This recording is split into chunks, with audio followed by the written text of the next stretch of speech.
Emerald smoke alarms are reliable safety devices, but they can sometimes trigger false alarms due to common household issues. The main causes include dust or insects accumulating inside the sensor, a weak or dead battery, or placement too close to areas like kitchens or bathrooms where cooking fumes or steam can trigger the alarm.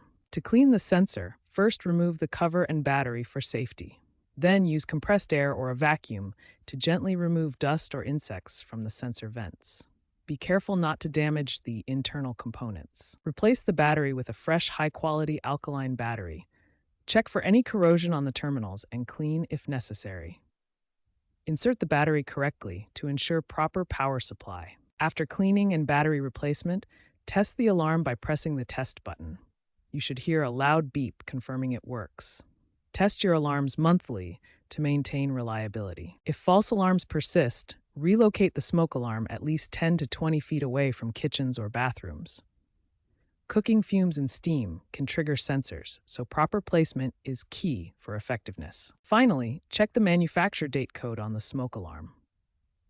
Smoke alarms should be replaced every 10 years as sensors can degrade over time, even if they seem to work.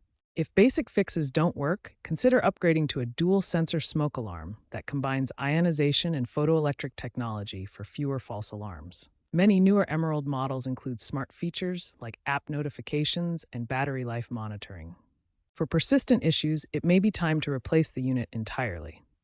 Future trends include AI-integrated alarms that can differentiate between actual threats and false positives, like cooking smoke. Ensure your alarms are interconnected so that when one activates, all others sound, providing comprehensive protection. Also, check for any recent recalls on your specific Emerald model to address potential sensor malfunctions.